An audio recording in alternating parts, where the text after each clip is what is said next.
자녀를 데리고 재혼한 50대 최 씨. 트럭 운전 일을 하는 남편은 술과 노름에 빠져 있었고 툭하면 손찌검까지 했다고 합니다. 그래도 최 씨는 꾹꾹 참으면서 남편을 대신해 억척스럽게 살림을 꾸려나갔다고 하는데요. 그러던 어느 날 최 씨가 이혼을 결심하도록 한 사건이 벌어지고 맙니다.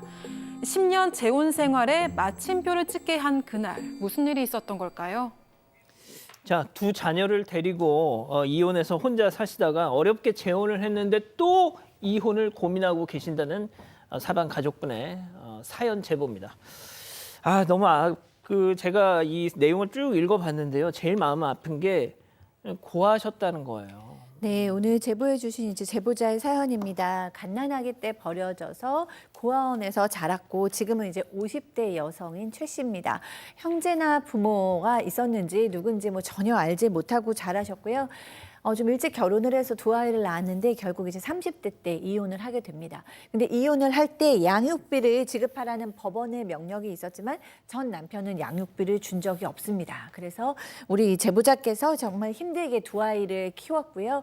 10년 동안 혼자 사시다가 한 남자, 지금의 남편을 알게 되었는데 보니까 트럭 운전 일을 하면서 수입도 고정적으로 안정적이라고 하고 성격도 얌전해 보였고 무엇보다도 이 두 아이를 받아주겠다라고 해서 결혼을 했대요. 근데 결혼을 해서 보니까 완전히 전혀 딴판인 상황이었습니다. 결혼 전에는 괜찮다가 후에 바뀌는 거 이거 거의 공식인가 봐요, 이게. 그렇지는 않습니다. 그렇지만 이 사람은 그랬던 것 같아요.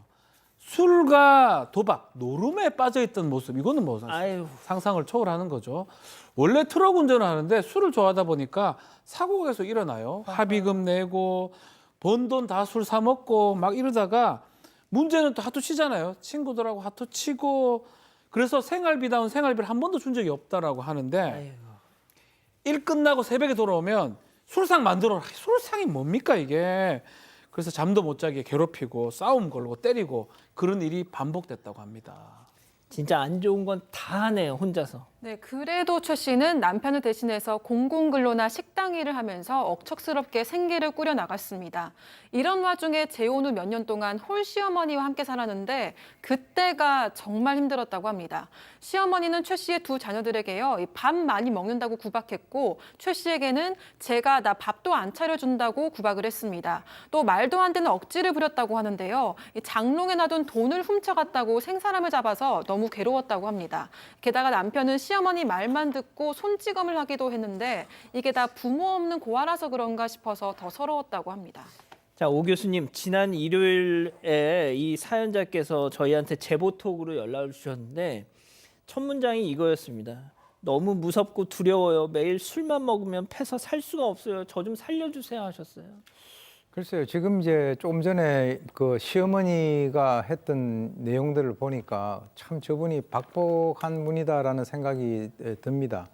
이 최 씨가 지금 와가지고 이제 돌이켜 생각을 해보니까 이 재혼해서 처음에 이제 시어머니 댁으로 들어가려고 할 때 이 동네 사람들이 아이고 저런 집에 왜 시집을 오나 식모살이 하러 오느냐 이렇게 얘기를 갖다 했는데 나중에 보니까 그 이유를 알겠더라는 겁니다. 그래도 이 최 씨 같은 경우는 이제 부모 없이 자랐기 때문에 부모 정이 그리워서 이 시어머니를 엄마같이 생각을 하면서 목욕도 시켜드리고 아이고, 맛있는 것도 사드리고 옷도 사드리고 했는데 끝끝내 곁을 갖다 주지 않고 결국 아들이 술 마시는 거 그걸 꼴 보기 싫다. 그거 아들 술 마시는 거 이거 부모 잘못 아닙니까? 근데 결국 강제로 다 나가라. 그래서 그 집에서 쫓겨났다라고 합니다. 어떻게 이렇게 기구할 수 있습니까? 놀랍게도 좀 더 안 좋은 것들이 있습니다. 이 남편이 최 씨한테 못생겼다, 무식하다 이런 말들을 계속 했다고 합니다. 근데 정말 처음에는 장난이라니 그냥 하는 말이라니 했는데 10년간 그렇게 얘기하다 보니까 자존감이 너무 떨어졌다 그러고 두 자녀가 있었는데 예. 자녀한테 왜 아빠 소리 안 하냐면서 최 씨한테 화를 내고 완전히 행패를 부렸다고 합니다. 근데 문제가 있어요. 예. 그 첫째 딸은 정신지체 장애가 좀 있고 둘째 아들은 좀 내성적인 성격이었던 것 같아요. 그러다 보니까 못하는 건데 아빠 소리 안 한다고 못됐다면서 화만 냈던 것 같습니다. 자, 내가 당하는 건 그냥 감내할 수 있지만 내 새끼들을 걸고 넘어지니까 제보자도 더 이상 못 참겠다 하신 겁니다. 자, 직접 그 목소리 들어보시죠. 라고 막 그래갖고 이거 죽어버려야 된다고 하길래 계속 건강하고 싶지만 부모를 잘못 만나고 저렇게 장애가 됐는데 그렇게 그 슬픈 이야기를 하냐고 그러면서 내가 그러지 말라고 했어요. 끝나고 뭐 다큰 얘기를 버릴 수도 없고 요새는 제가 항상 불안 속에서 잠자고 싶어서 잠을 못 자요. 남편 올 시간 되면 불안해요. 오늘은 뭐 때문에 나 혼날까. 자, 박 교수님 정신지체 지금 의붓딸을 향해서 그 새아빠란 자가 이딴 소리 합니다. 이거 어떻게 참습니까 이거? 네, 이거는 참을 수가 없죠. 참을 수가 없고 사실 엄마라면 참아서도 안 되죠. 그래서 이분들 지금 이제 그 완전히 뭐 참지 못한 거죠. 그래서 이 아이가 이제 혼자서 따로 이제 집을 얻어가지고 살게 됐는데 어느 날 이 딸이 너무 아파가지고 응급실에 실려간 겁니다. 그러니까 엄마로서는 정신이 없잖아요. 그래서 중환자실까지 이제 간 상황이에요. 그 중환자실에 가가지고 아이를 이제 돌보면서 계속 있어야 되니까 집안일을 소홀할 수밖에 없잖아요. 그럼 아빠라는 사람이 그래도 딸이 이렇게 중환자실에 있으면 뭔가 좀 도와주고 같이 이렇게 좀 돌봐줘야 되는데 그러긴커녕 밥 안 차려주냐? 아이고. 너 병원도 가지 마라. 병원 안 가면 어떡해요? 딸 혼자 아픈데 뭐 이렇게 억지를 부렸다고 합니다. 그래서 최 씨가 우리 딸 며칠이라도 집에 좀 데리고 와서 내가 돌봤으면 좋겠다. 밥숟가락만 하나 더 놓으면 되지 않냐라고 얘기를 했어요. 너무 아픈 딸이니까. 예. 그랬는데 이 남편이란 사람 결사반대 절대 들어올 수 없다. 딸 올 수 없다라고 얘기하면서 나냐 딸이나 둘 중에 하나만 선택해라. 이렇게 얘기를 했대요. 누굴 선택했습니까? 당연히 딸을 선택했죠. 그러면서 이제 딸이 뭐 딸을 선택한다 그러니까 싸움이 커졌고 여기서 이제 이혼을 결심하게 됩니다. 자, 그러면 여기서 별별 상담소 오늘의 궁금증 짚어보죠. 자, 폭력과 폭언 일삼는 이 재혼 남편 이혼을 않겠다고 지금 버티고 있습니다. 이 사연자는 지금 이혼을 결심했는데 말이죠. 자, 오 교수님.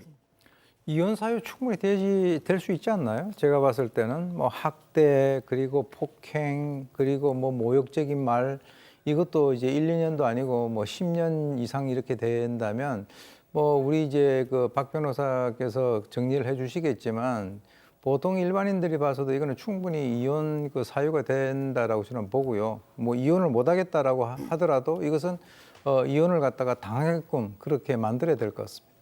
네, 충분히 이혼 사유가 되고요. 도박, 술, 뭐 생활비도 제대로 주지 않았죠. 폭언, 폭행 뭐 넘칩니다. 이혼 사유가 넘친다고 봐야 되고 더 중요한 거는 이혼 사유보다 위자료 얼마 받을 수 있는지 또 재산은 좀 있는지 재산 분할 어떻게 해야 될지 그런 데 좀 포인트를 맞추고 이혼을 진행하는 게 바람직해 보입니다. 예. 자, 박 교수님 뭐 좀 한 말씀 좀 주시죠. 네, 저도 이 상황에서는 당연히 이혼하는 것이 맞다라고 생각이 들고요.